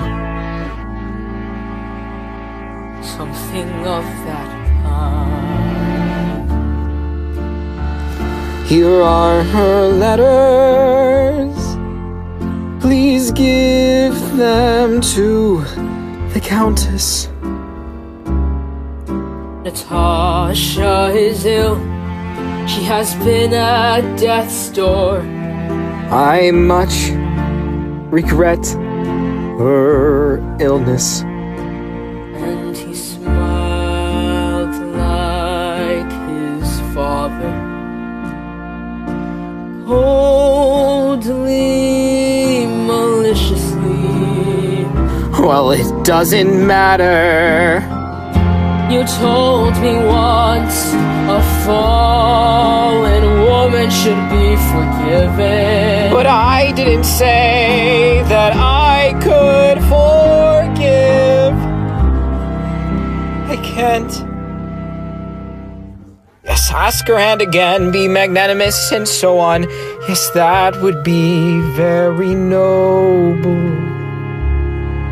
But I can't be that man. If you wish to be my friend, never speak of that again. Well, goodbye.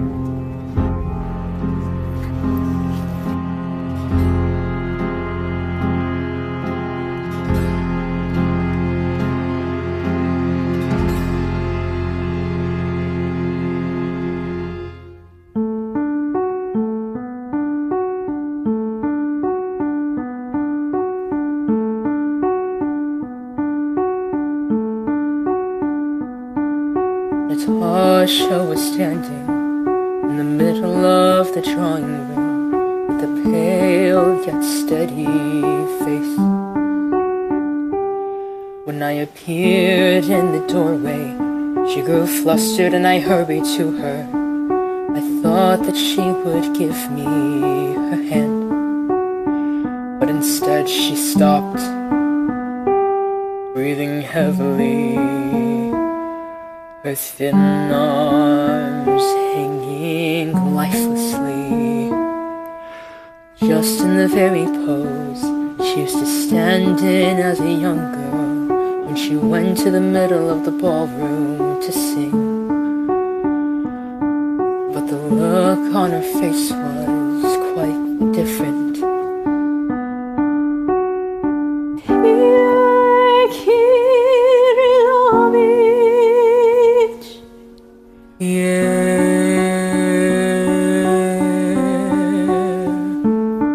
Prince Bolkonsky was your friend.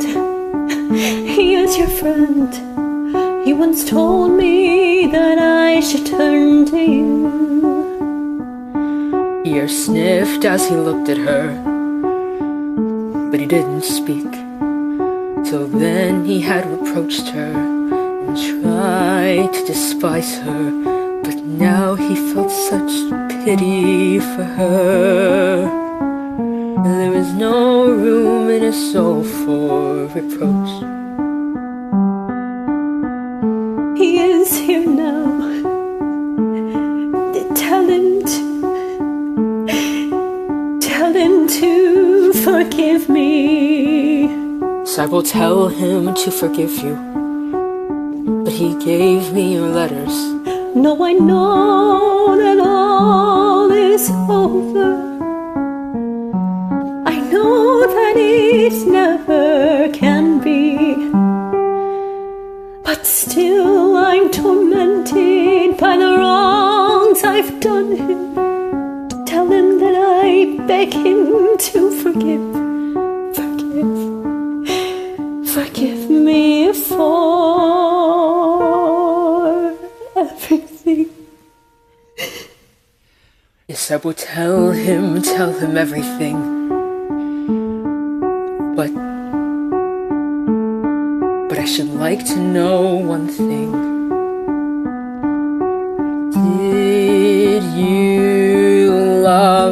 Did you love that bad man? Don't call him bad.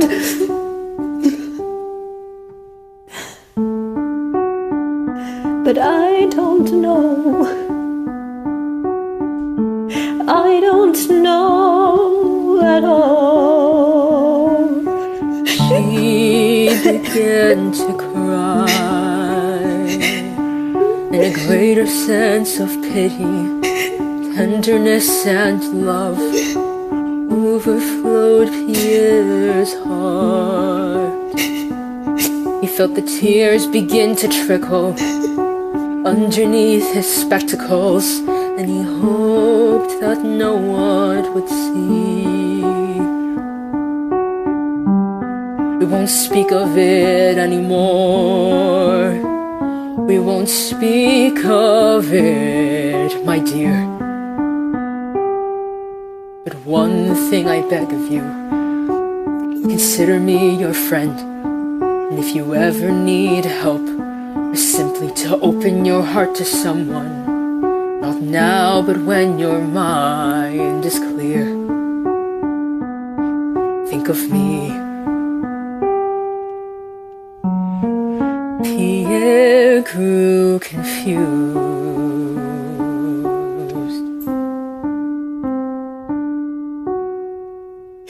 Don't speak to me like that. I am not worth it. Stop.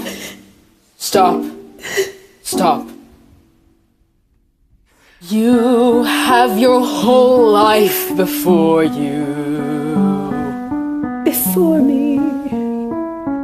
No, all is over for me. All over.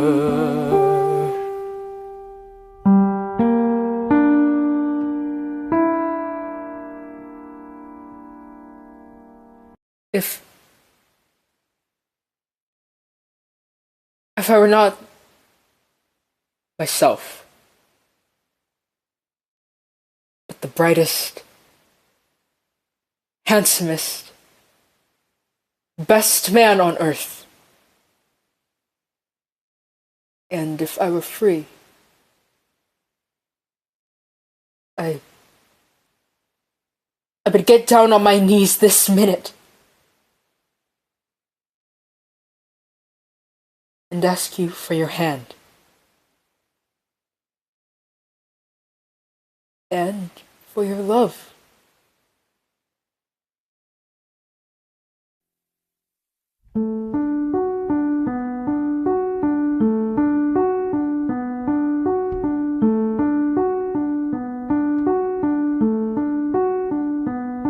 And for the first time in many days, I weep tears of gratitude, tears of tenderness, tears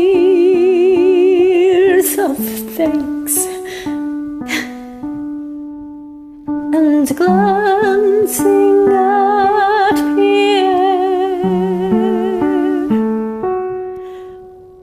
Oh,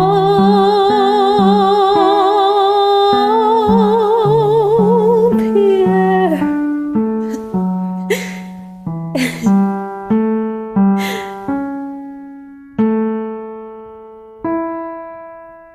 I leave the room smiling,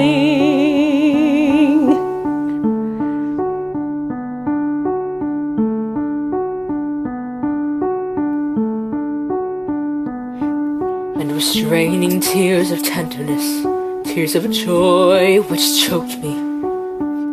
I threw my fur coat on my shoulders, unable to find the sleeves.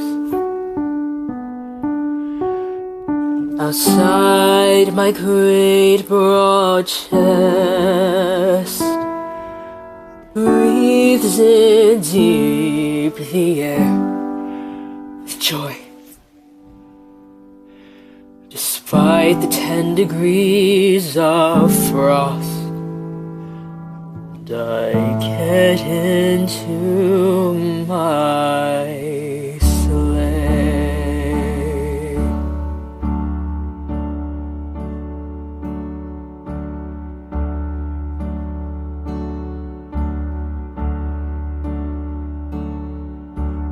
Where to now? Where can I go now? Not to the club, not to pay calls. Mankind seems so pitiful, so poor, compared to that softened, grateful last glance she gave me through her tears.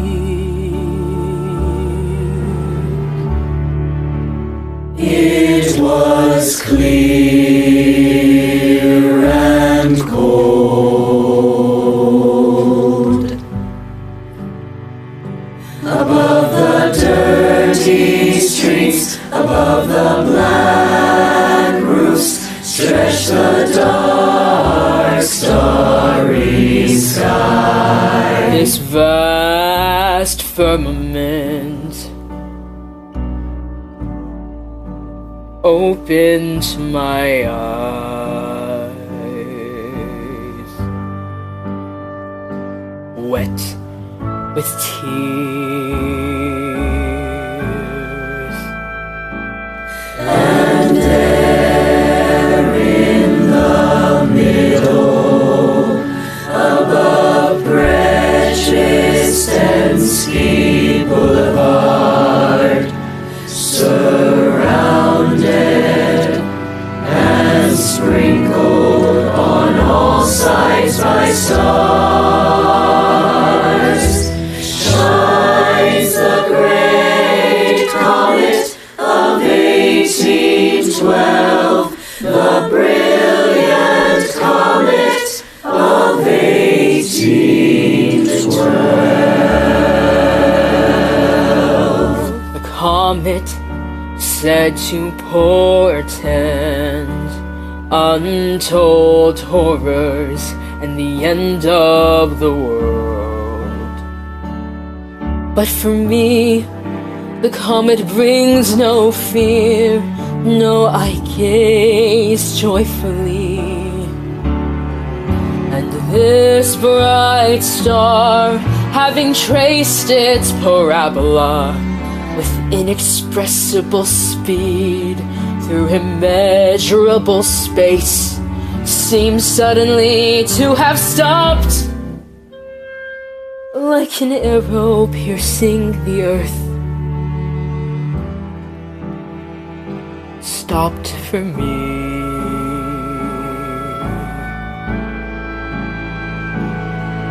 It seems to me that this comet feels me, feels my softened and uplifted soul, and my newly melted heart now blossoming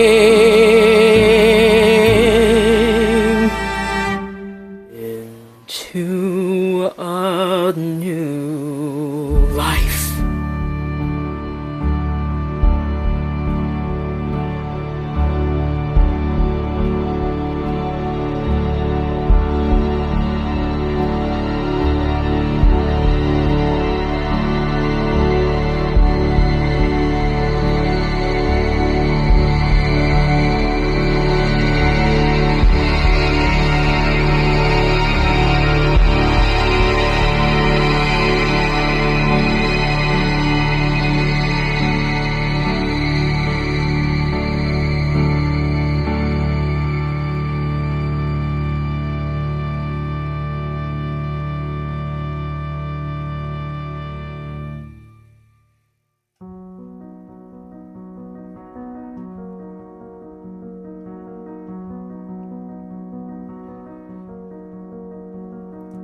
7 years later, my finger holds the imprint of your ring.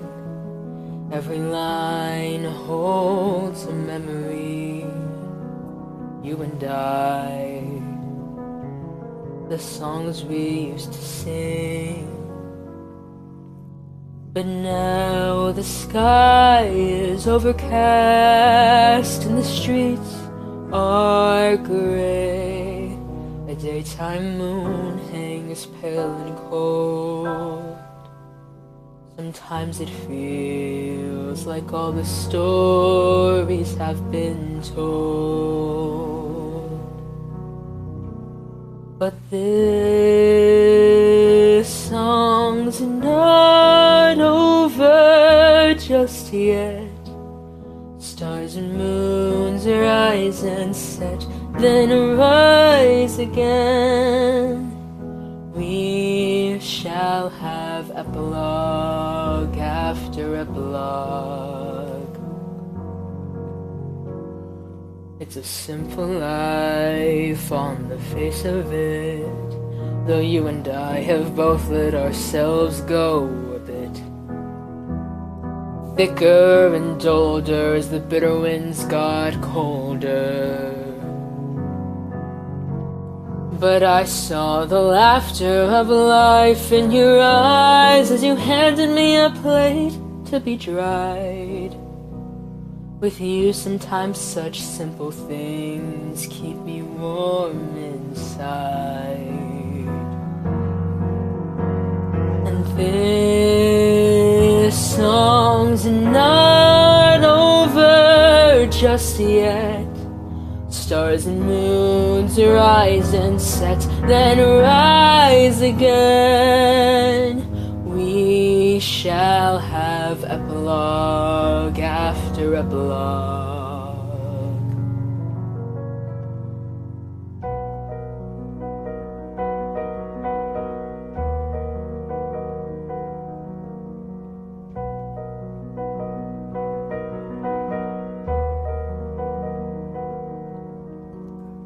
I am running empty, frightened by the demons that still tempt me, struggling with the jokers juggling in my mind.